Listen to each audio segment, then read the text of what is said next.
Hi everybody, welcome. My name is Jared.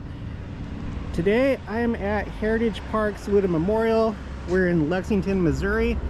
I'm trying to track down all these historic sites in church history, both well-known and not so well-known. So we're on 13th and Franklin.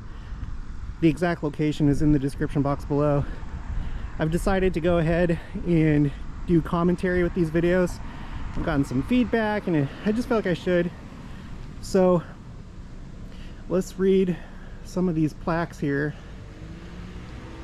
Pay attention to the bell. This is the first plaque that we're going to read. It says, "This bell tower stands in memory of the victims of the Steamboat Saluda explosion on April 9th, 1852.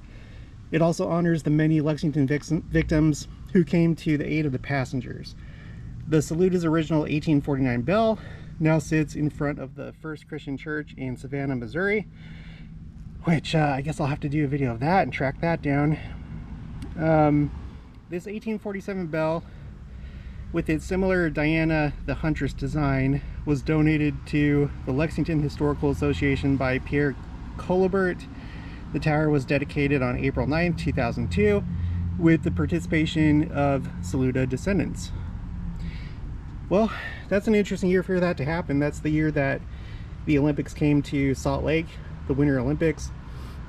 If I'm not mistaken, that's the same year that the Nauvoo Temple was completed and dedicated. So, okay, let's take a look at this. Let's see.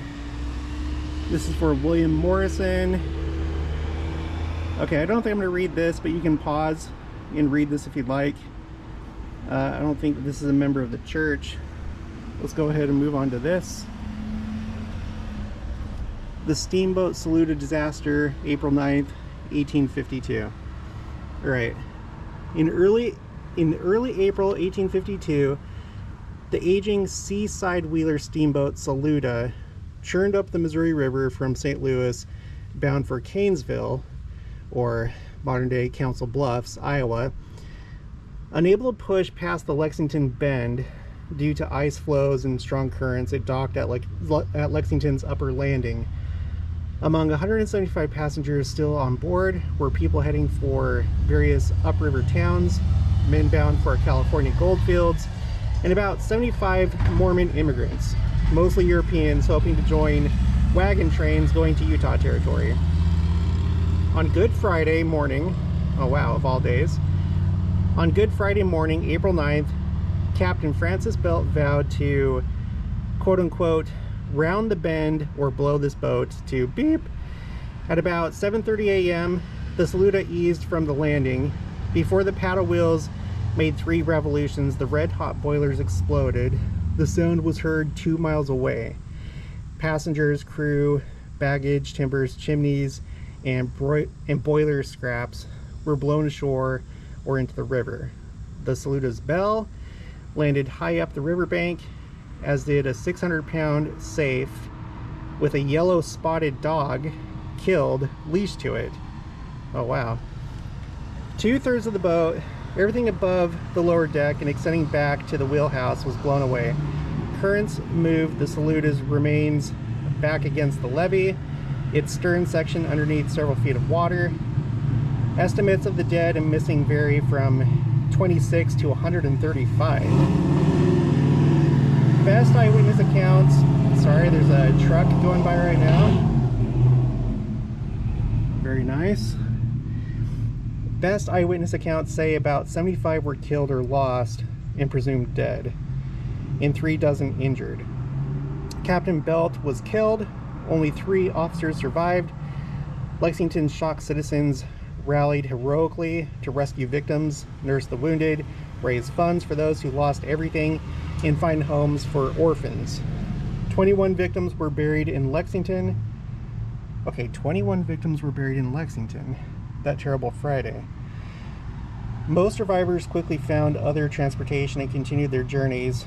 The Saluda disaster ranks as one of the worst steamboat tragedies, perhaps the worst, on the Missouri River. It caused the U.S. Congress that year to enact new operating rules and stricter inspection standards for steamboats. So I doubt it, but I wonder if there's anything to see, like if there's a cemetery where you have some of these victims buried, if there's any markers. Probably not. I'm sure I would have heard about it, but if I find out about that, I'll make a video. And then it says those who lost their lives in the Saluda disaster. So you can pause and read through these names if you'd like. Presented by the Mormon Historic Sites Foundation, April 9th, 2002. Oh, okay, and then it has a star. Stars denotes, if it has a star, it denotes Latter-day Saints. So these are all, I guess, the known victims. And it looks like the majority of them are Latter-day Saints. So I don't know, so far on the channel, I don't know if I've heard of the Mormon Historic Sites Foundation, or if this is the same as other ones that I've seen and they've changed names. I'm gonna have to start paying attention to that. But I plan on making more videos like this in the future, like coming back to these sites and seeing what they look like at different times of the year. But yeah, I'm gonna have to maybe go track down the original bell. I think it's interesting that this bell is dated 1847, because that's when the Saints reached the Salt Lake Valley, even though it's not the original bell. But anyway, if you come here, this is on like a main street.